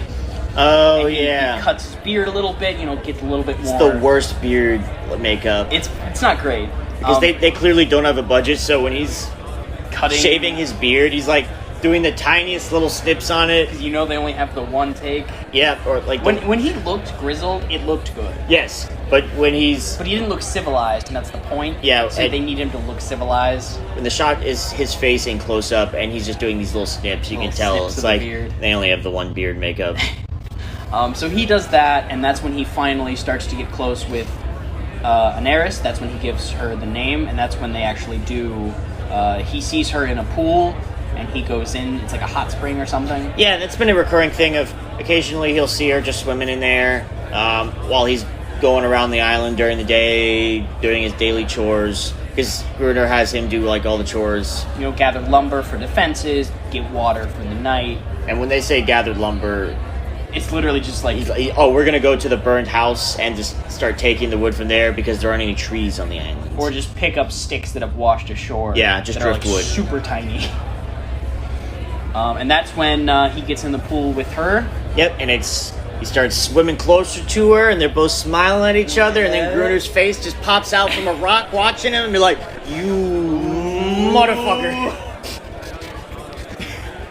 And then, Friend also has sex with that fish person. Yes, he also has sex. And he apparently can now stand her cold skin. Cold skin. And that cold water. They're in Antarctica. It's probably cold water. There are no hot springs in Antarctica. Well, there's volcanoes. There are... So maybe there's like a maybe it's volcanic. It's not volcanic. It's not. But, I'll give it to him, but okay. But, a weird hot spring on this tiny rock of an island. Well, maybe Friend is developing cold skin. So this is when Gruner is unhappy with him.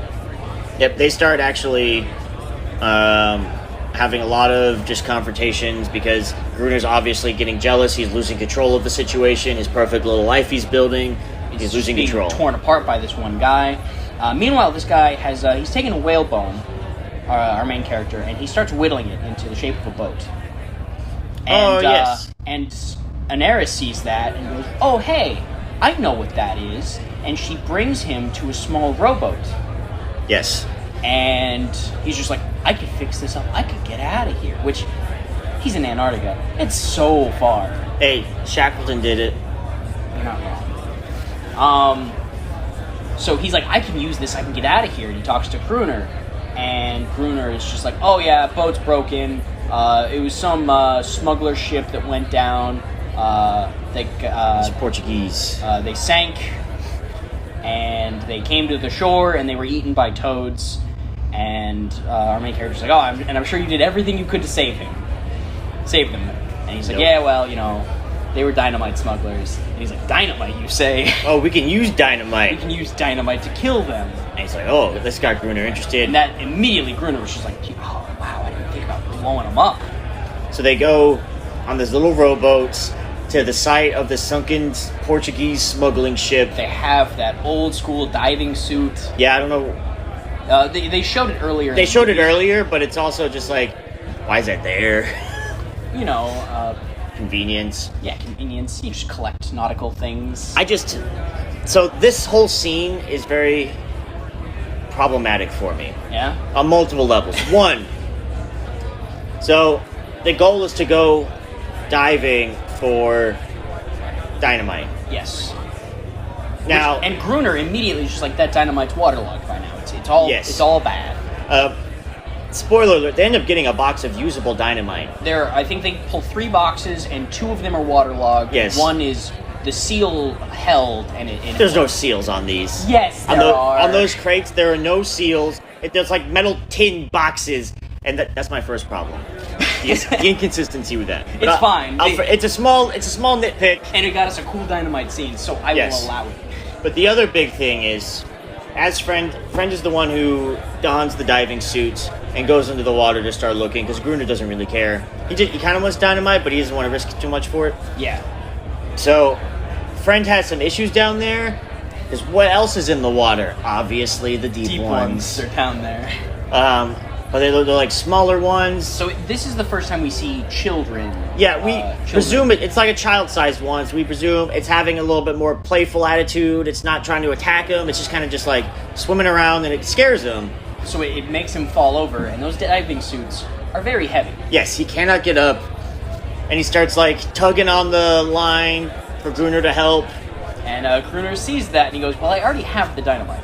Yeah, they've already brought the dynamite up, and Gruner, up until this point, has become more hostile, more jealous, and it's clearly been implied he wants to kill Friend. So he's clearly struggling down there. What does Friend do? He stops pumping his air. They had a little machine up there. Oh, yes. These diving suits, you need someone constantly pumping air. Through a little hand crank system. And he sees that and he goes, "Well, I have the dynamite. I could just stop." And so he does. And so Friend is down there, just slowly suffocating, like running out of oxygen in his diving suit. But then suddenly... Well, so these old diving suits have like essentially an emergency hatch. Yes. Which lets the air that's inside escape. And then you would go up with it. Yes. Presumably with the pressure of the air kind of helping you go up. It's just a way to escape, and so Friend does do that. Yes, and he gets out of the water. He gets up to the boat. And Gruner's kind of just like, "Oh, yeah, hey." "Oh, hey, how's it going?" And there's never any mention of it. Gruner was clearly trying to kill him. Gruner does give him a jacket. But then afterwards, Friend doesn't mention it. Gruner's just sort of like, "Oh, darn. I guess that didn't work." That's his mentality. And then just starts helping him, and is like suddenly no longer hostile towards him. Well, so he is still hostile, but I think the initial gain of getting all this dynamite. Yes. He immediately is just like, "Oh, Friend helped again." So he's kind of just... I think it's that, like, he's so childlike that essentially if, like, he's like, "I don't like this guy, I don't like this guy," and then he gives him a gift, he goes, "Okay, I kind of like him again." But he was killing him after he got the dynamite. Yeah, but he also didn't know that dynamite's good. Look, the movie's a little inconsistent. And that's where I'm saying, it's like, there's that little bit... Those moments are what contribute to me feeling like there's a hollowness to the movie. Yes. Is because it's like, really, his only reaction was, "Oh, yeah, I guess welcome back." I will say I didn't need another scene with them fighting after that. No, because but there could have been a culminating sort of scene where it's like, hey, this feud that's going on between them gets hashed out for good, and then afterwards it's like they've moved on. Like this fight is over. That would have been a good point. But we never get that. Yeah. We get a confrontation, all right. Not off of this dilemma. Yes. It's always it's the larger. It's always the bigger idea. Yes, the conflict. But now, I wonder. Yeah, now there's dynamite. But I wonder if all of these arguments or like sort of arcs that happen, these character arcs, are further developed in the book. I would imagine it's just a matter of during the adaptation, because this is a lower budget, and we need to skip things for time. Because Yep. honestly, like we do say, it drags a bit. Yes. In that middle sequence with the dynamite and before that. So I wonder if it's played out more in the novel, and it doesn't feel that way. Because this movie was made for, what, 8.5 million euros? Yes. So It took 2 countries to make this thing happen. It is very low budget, and it's great for, like... What they were able to do with the fish makeup, Yes. with the limited CG of, like, the mobs of fish people, the, like, historically accurate, like, setting and, like, just set dressing, all great. Yep. There's one shot at the beginning with some CG dolphins that I despise. Oh, yes. It's terrible. But they know how to use their limited budget, their limited resources, but there's just those occasional moments you're like, you can tell that was like a budget reason for that. So they have the dynamite. Yes, and this is actually one of my favorite kind of mini arcs throughout. They finally have this dynamite, and they rig it up, and they have the old school plunger just ready on the top of the tower. Oh yeah. And presumably when our main character got there, it was like summer or like fall. And now it is dead of winter. Like, it is freezing to go outside. They very limitedly go outside. If so, they're, like, completely bundled up. Yep. And the toad assaults just stop. Like, they stop coming. And I want to say, at this point, Daenerys is no longer there, right? She's not. She kind of scampered off, and Friend is just like, where did she go? And he's like, oh, she does this sometimes. She just leaves every so often. Yes, and I feel like also her leaving kind of just took something away from the dynamic that had built up. I agree, because and the three together is interesting. Because but two are sleeping with one, and also one wants to kill the other, and also one is... You get the love triangle dilemma. And Gruner is insane. Gruner is insane. And I love Gruner. He is a No man is an island. Yeah, there's a line where it's, no man is an island, Gruner's an island. And Gruner's saying this. It's like, no man is an island, Gruner's an island. Friend says that. Friend says, no man is an island. Oh, I remember that completely differently. Yeah. That's not as fun in my mind, but it is still fun. Gruner's an island. Gruner's an island. And that obviously sets up, one, Friend doesn't really believe no man's an island. Because he went to this place trying to escape something in his life. We don't exactly ever get the idea. We never get an answer why Friend is there. But it's nothing good. He's looking for solitude for whatever reason. It could be for something he's done. He could be running from something. It could be any number of things. And I don't hate that it's left ambiguous, because now you can put other things on there. Well, I'm sure it's explained in the book. We get a hint based off of the idea of Gruner. Yes. Let's just keep going, so then that makes more sense. So we have the dynamite, and there's no attacks. And Friend goes outside, and he sees Gruner in just these sub-zero temperatures with his hand on the dynamite plunger, just waiting. He looks like he could just press it at any point. Doesn't he freeze? He is like... He's like frozen solid. He's so frozen, and then he genuinely thinks that he is dead. Yeah. Gruner is dead. I think he fell asleep. And then Gruner just kind of like turns and smiles. Yeah, I think Gruner fell asleep while on watch that night, and then just kind of froze like that in that position. I think he was just on the ready to use the dynamite. He was so excited to use these rows of dynamite. Yep. And that's when Friend, he takes off the electrical leads. The electrical leads, so that way Gruner can't accidentally, blow us up. Yep. Because the characters have been in this lighthouse, and there's a set of dynamite. They're pretty close to it. Yep, they did like a perimeter. And they also don't want to waste this, big get that they just got. Yes. But, I mean, obviously with this movie, it ends up being like, there's a huge attack that happens. Yes, and they go to push the dynamite plunger, they hit the button, and nothing happens. And they're like, oh no, the leads. Yeah, we gotta redo the electrical lines. Redo the electrical lines. Meanwhile, they are just like hand-to-hand combat with these toads, and the makeup effect on those guys look great. Oh yeah, you get some... They're all mostly the same, but you get a little bit of variations, which is nice. Yes. You can tell they had probably like 10 suits. Yeah. And then like the rest were CG in the background. They would like reuse different ones or like... And it doesn't look like rubbery or anything like that. It looks like actually good makeup effects. Yeah. Again, they knew where to spend their budget. Yes. For what limited they had. And they finally, they connect the leads and they blow the dynamite. And the first one goes off and the toads go flying. Oh yeah, it's chips and bits, and it's great. It's a rousing success. And then there is a second string of dynamite that they used, that they were going to use in case things got really bad. And Gruner just hits it. Just because he wants. Just immediately. And then this is our kind of big turning point for Friend. So the next day, they're walking around just the absolute carnage that is all of the dead. Yep, there's a lot of injured monsters as well. Yes. Now, normally, Gruner says, like, don't waste ammo on the wounded. Normally, they'll either just eat, like the other toads will just eat their brethren or just drag them back into the ocean. Yep. They couldn't even do that this last time because so many died in the attack. Gruner's just going around with like a spear and just like killing all the wounded ones, and Friend just like, this isn't right. This like, I've seen the error in my ways. Yeah, he sees the humanity in the eyes of these deep ones. Like there's an intelligence there, because one starts like having a moment with Friend of like, help me, as one intelligent creature to Does another. Yeah, like help me. I'm dying, man. And you start to see, and this is only later in the film, you start to see that they're wearing like necklaces. Yeah, it's like jewelry. And some kinds of jewelry. So they have a culture.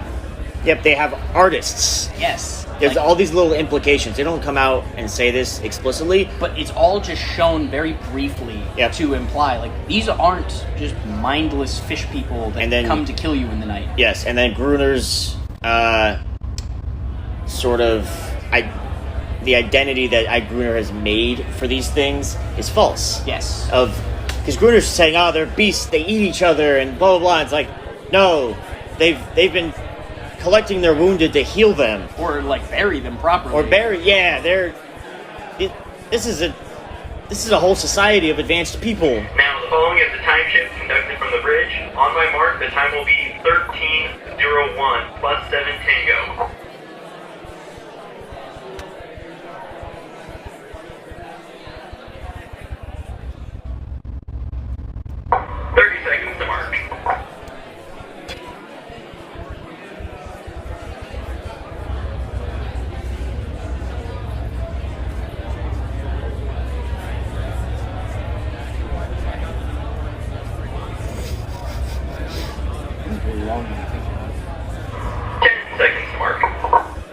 Yeah. 5, 4, 3, 2, 1. Mark. Time on deck is 13:01 plus 7 Tango. Okay, we're back. We got interrupted a little bit. So there's this moment of, like, I need to get away from Gruner. Yeah, that is the major rift that happens towards the end of the movie. And then Friend, he's like kind of doing his own thing now. He's still living at the lighthouse because there's no other place to live. And some of them they'd probably kill him on sight just for all the things that he's done to them. Yes. And then there's like kind of the realization of, oh, when I first saw them, they weren't attacking me. They were just looking at me. They were interested because I'm new. I'm on their land. And Gruner even says that in the movie. We're the invaders. We're the enemy. Yes. And it's like, oh yeah, Friend initiated the violence by like stomping on the hand and stabbing one of their eyes. And granted, they broke into his house, but they don't know any better. That's the house. I mean, they didn't break in, actually. They did afterwards, after he initiated the violence. Yeah. They just put a hand underneath there. But at this point, they're heavily playing on a theme of like, shouldn't judge a book by the cover. We are the real monsters. Yeah. Like, it's surface level appearances are, not the best way to judge situations. We can't be always fearing the other. We need to embrace, like, diversity, or at least cultural. Just be able to live in peace amongst them. Like, we don't have to interact. They're way down in the ocean. And they live on an island in the middle of the Antarctic. Like, there's nothing down there. This is their land. They just let them have it. But it starts introducing all those things of, we should really be trying to work together as opposed to splitting off into different tribes. And that, like, the whole World War I background of, that's literally what happened to the world at that time, of everyone just splitting up, and then the whole, going after the other. Millions of people died. Like, clearly they're trying to showcase the difference between those two thoughts. There's like a little duality going on there. Yeah. And then that's when we have our main character Friend. He builds throughout the movie, and mostly at the beginning, he found these stone circles. Yeah, it's like little pebbles or like beach rocks that have been formed into circles with little trinkets placed inside. Yes. So he takes the bone that he's whittled into the shape of a boat, and he places one in one that he's made as a kind of peace offering to these things. And he walks out there. And then like a little child one comes up and picks it up, and he's playing with it. And then we see Inaris again. Yes, she comes out. She's no longer wearing the potato sack. The potato sack dress that Gruner has given her as some kind of human. She's like naked, I guess. She's lacking clothes like all of the other deep ones. she appears way more confident. She's no longer like crouched down. Yeah, and throughout the movie, she's been like on her knees or on her hands or like crouching. Like, yes. Now she's standing tall, very confident. Again, continuing the motif of like, oh, she's she was in an abusive relationship, sort of like a battered woman sort of thing. But now she's past that. We haven't seen her for like 30 minutes in the movie. Yeah. So she's probably regaining her confidence and her self-respect, which she's gotten herself out of that place. And now she is a fully confident person. Yes. And, you know, more Deep Ones show up. Yep. There's basically another entire army. And Friend just kind of... He's actually having there's a moment of understanding. The Deep Ones and Friends are like basically coming to a reconciliation. I mean, like, hey, we shouldn't keep fighting each other. Neither of us want to keep fighting. We've lost a lot on our side. You're just a guy. You're just a guy. And you're not having a good time. No. And that's when the little kid just his chest like implodes. Yeah. A gunshot rings out. The kid just gets shot in the chest. Gruner modified a flare gun with like extra gunpowder or something. It's basically a grenade launcher. Yeah. Earlier, after the dynamite scene, Gruner was like, we gotta keep coming up with weird ways to scare him. Yeah. So yeah, he's like, I built this weird flare gun thing. And it's kind of like heavily implied that this little child is like Gruner's child. Well, it's implied that when... It's Anaris' child. Anaris and Gruner, or Anaris and Friend have sex, that's how they are replenishing the Deep Ones that keep attacking. Yes. Like they have a relatively human-like reproductive system, it seems like. Yes, I believe they age much quicker, just because those kids don't last like kids long. Yes. They turn into people fast. There's a little bit of accelerated growth. But the reason I'm saying it's implied is because a little bit earlier, Friend finds out that the previous weather observer, yes, the one that died of typhus that Gruner said, is actually Gruner himself. He finds a picture of the previous weather observer with his like head ripped off or something in the picture, or his face scratched out. Yeah, and then we find that same picture with him and his wife. Yes. And amongst Gruner's things inside the lighthouse. So we learn that Gruner was the previous weather observer, which means the previous lighthouse keeper is dead, and that was the original Gruner, presumably. Presumably, he adopted his identity. And that's why we've been talking about the idea of Gruner. But also, he's on this island because he lost his wife, presumably. And it's like a child. I think his wife was pregnant. Yes. There's like a childbirth something situation. Along those lines. And that Gruner ran away to this island, and that creates a whole sort of like explosion of ideas and metaphors. Like the Deep Ones are like literally Gruner. He's perceiving it as him dealing with his own demons, and if we like expound that, waging his one-man war against them. But if we can expand that to Friends of, well, maybe something similar happened to him, like some sort of trauma or whatever, and he ran away to this island.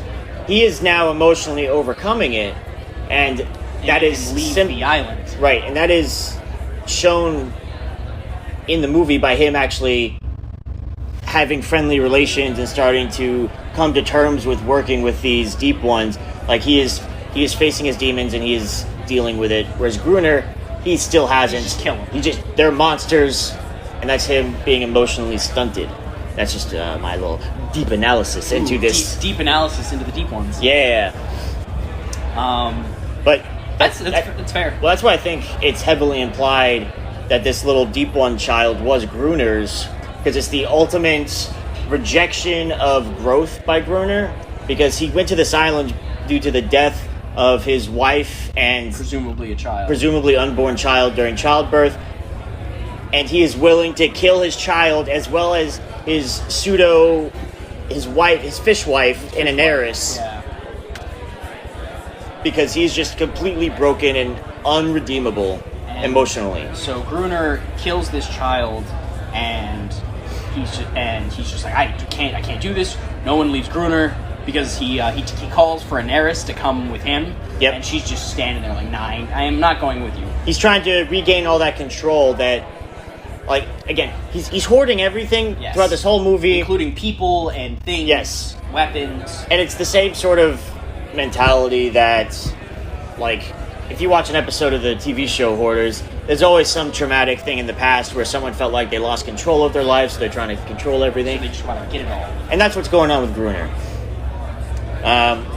So he breaks down, he starts muttering to himself. Yeah, they do like a little reverse psychology thing of, it's like, hey, we're gonna leave, Gruner. And Gruner's like, no. No one leaves, Gruner leaves. Gruner leaves, and then Gruner just like, oh, I gotta leave, and that's how they prevent everyone from getting shot and killed by Gruner, by just basically making Gruner think, oh, I have to leave, so I have control of the situation. It's kind of flimsy. It's he gives a good performance. Yes. The actor does a great job in that scene where he's just like clearly showing a man who is broken break further. Yes, that is like when the audience fully realizes that this man is like emotionally broken. Gibbering giant. Yes. He runs back to the lighthouse. Friend chases after him. And that's when we get our big confrontation. They fight. We get a big fight. And then Gruner understands, like, okay, I'm the bad guy. And he steps outside. And lets the Deep Ones just kill him. Meanwhile, the Deep Ones just keep attacking Friend. We don't know that. Well, that night. Because they just killed a child. Well, so, no, that night, you're thinking of the night where they do the dynamite thing. He leaves the door open. Oh, I am thinking of that. You're right. Sorry. Yes.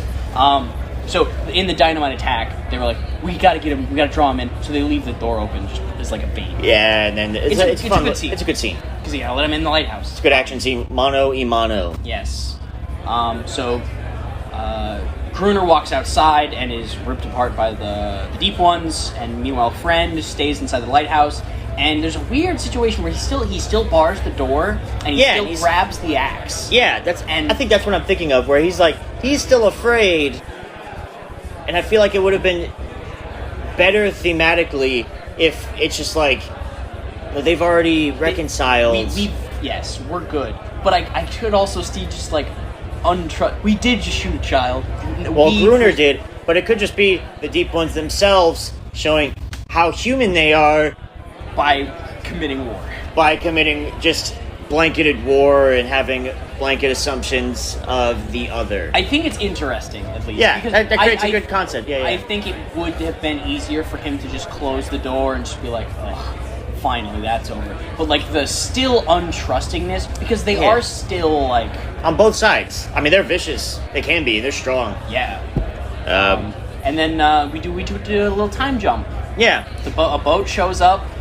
And someone is here to replace the weather official. Yeah, the weather observer. Time is up to pick up the Friend. But where is he? Where's Friend? And then we get a nice little, repeating where they show up and they hit the guy who's asleep, and they grabs the stick because he's not asleep. It's Gruner, but it's Friend. Yep, Friend has now assumed the identity of Gruner so he can stay on this island. I don't know why the lighthouse keeper never gets changed out, but it's just a weather observer every year. Well,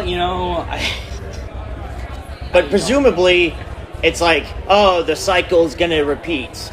Even though Friend has shown he's not as broken as the previous Gruner. It's a new day. Yes. Things are more hopeful. Daenerys sees the boats and she runs on the rocks, and then she jumps into the ocean and she swims away until you can't really discern anything from the ocean. And then fade to black. Yep, it's... Honestly, I think that's a good ending. It's a fine ending, because it is ambiguous whether because you think he'll stay. Oh, yeah, so the military guys, at this point, it's no longer like just some local ship just bringing the guy in. It's a full-on military escort. Navy escort, yes. Yes, because the World War I is fully kicked off by this point. It's fully on. They come in and they're like...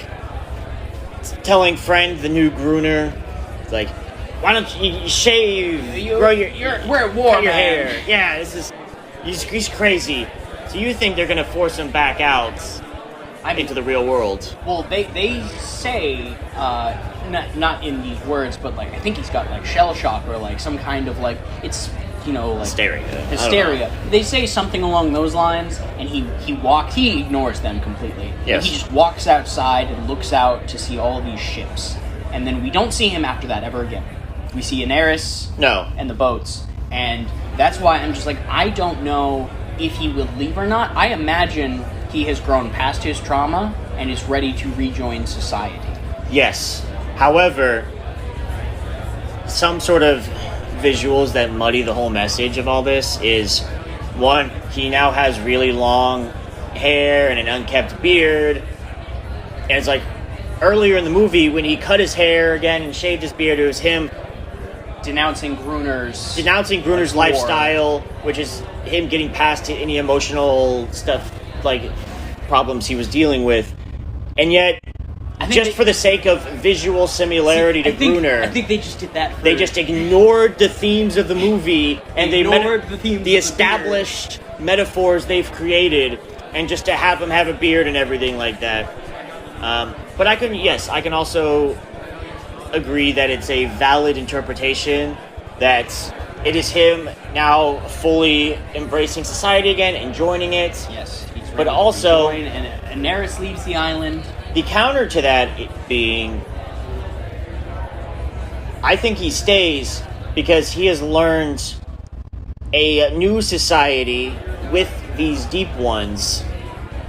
So he has not rejected society. He has still embraced society. He's just embraced a different society. The society of the deep ones. And the shot of Daenerys at the end, I mean, obviously it's just a very visually interesting way to just end a movie on like a point. Yeah. An exclamation point, maybe. Daenerys running, jumping into the water. But you can also interpret it as being, she's out, still confident and everything, like she's not wearing clothes, but she's out in the daytime, having a good swim. Maybe the other deep ones are doing that on the island as well. And Perhaps. It's no longer this culture of fear True. surrounding this island, and it's more just a nice little society growing up. Yes, but also you have to remember that someone is replacing him if he does leave, or whether he stays, and they're going to be freaked out by the deep ones. Yes, but Friend is there to facilitate perhaps that, maybe as like an ambassadorial role. If he stays, that's acceptable. I think either way. But if he does leave, it's just reopening the terrible relations between mankind and the deep ones. And that's why I think it's better that he stays from a thematic point of view, because he's learned to accept and embrace society again, and now he can help someone else who's probably dealing with the same sort of trauma as some kind of mentor, as opposed to Gruner, who was just like, I'm just going to take from what you have. Gruner was a bad role model, and Friend realizes that halfway through the movie and grows and becomes the better Gruner. Yes. But then also just embracing the name of Gruner, maybe he's just evolved, but that would just undermine the entire movie, and that's why this movie is a little frustrating, because it's a little confusing from all those, like... It's got a lot of ideas. All that subtext that gets put into there, it's like they're trying to have their cake and eat it too. You see, they are, because they want the fun, thought-provoking, philosophical moments, but they also want the fun action zombie scenes where it's just hordes of toads just storming the house. And it's great. And that's why this movie, to me, it's okay, it's worth a watch, but it's just not like... I can't call it a great movie because it's just missing certain things, or if they had, like, I don't know, strengthened their message a little bit more, it might have put it over the edge for me. But it's still a good movie. I would recommend it. No real complaints watching it. Again, it was a little slow during a little bit, so maybe not watch it if you're a little tired. Yeah, I would say that. But normally, after a decent amount of slow, there will be some action sequences. Yes, there's really good action sequences all the way throughout. There's good emotional and scenes. It does not waste time starting, which I fully appreciate. And it's like, what, an hour and a half? Yeah. It's not a whole time commitment. I would recommend it. I'd probably give it like I don't know, a 6 or 7 out of 10. And that's pretty much what reviews I saw online for. Oh, yeah? Was for it. It was like a 6 or 7 out of 10. But they were just like, again, praising the things that we talked about, like good action sequences, thought-provoking, the visual effects were pretty good, yep. the creature designs were fun, the 2 lead performances, the 3 lead performances were really good. Yes. Because Daenerys does do a lot of just, facial acting. Yeah, she's mostly silent. Like, she doesn't say she doesn't have dialogue throughout this movie, so it's all visual acting. She does a really good job. Yes, it's really good and comes through. It's very emotive sort of makeup as well. Yes. And then Friend just does a good job. It's kind of a blank slate character. Yes. With some good emotional performances throughout. And then Gruner is just a madman, and it's fun to watch him. It's really fun to watch Gruner. It's really fun to watch Gruner.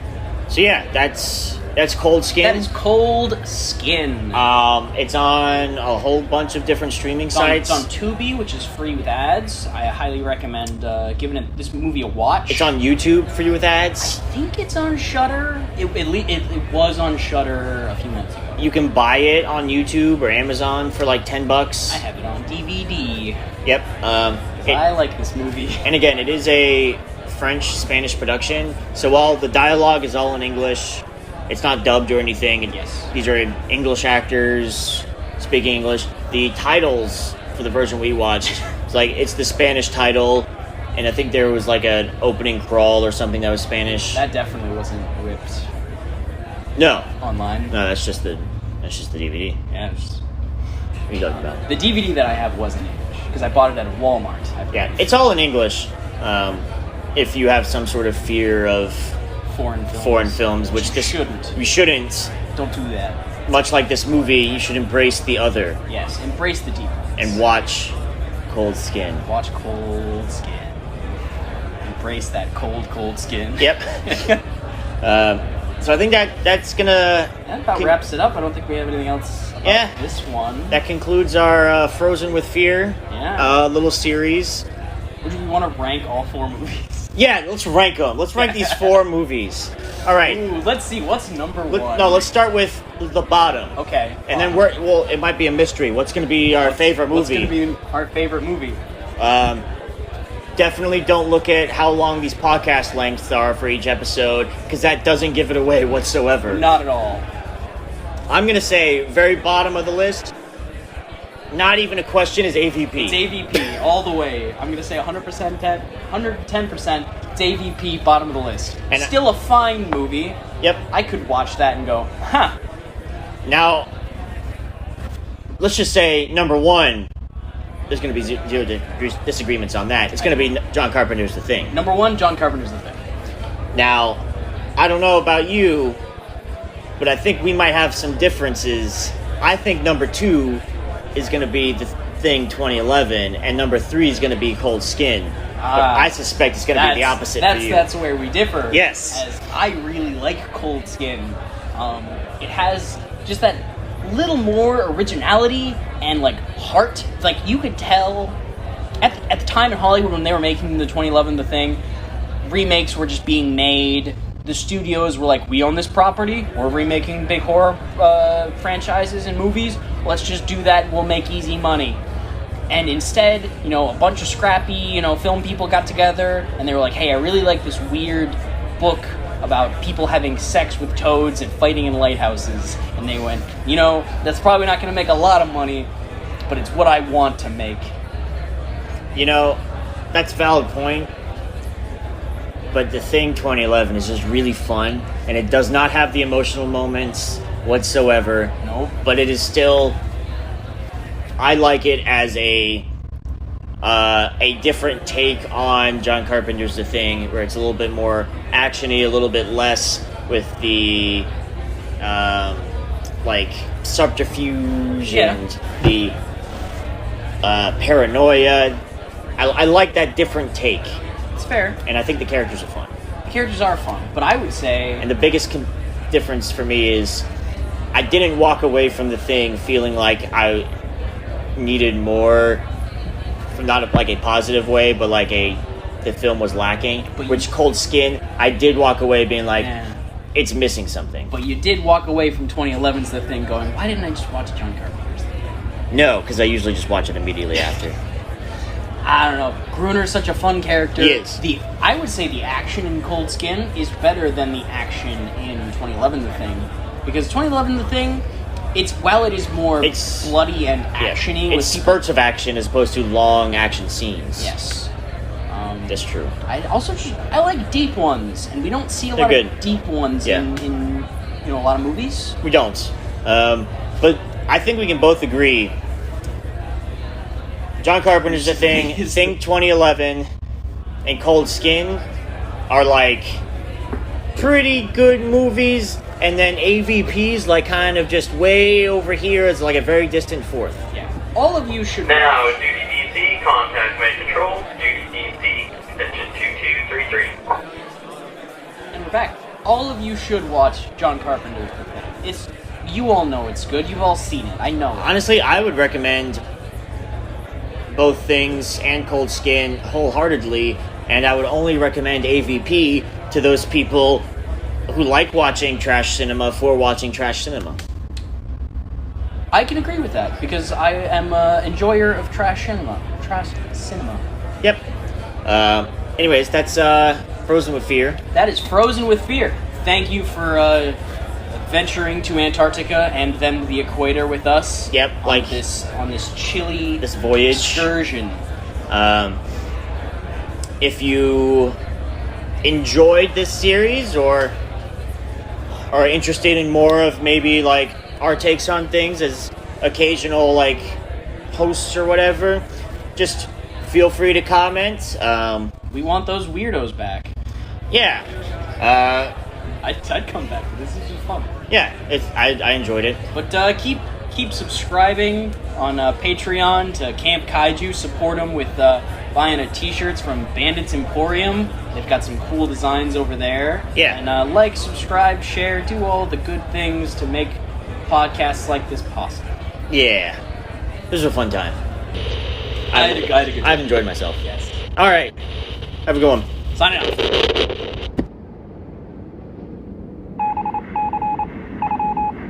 Share my warning with the world. Share this podcast with a friend. Visit Patreon, CampKaijuMovieReviews.com, and Instagram for more monster movies. Please, do it now before you too are frozen with fear.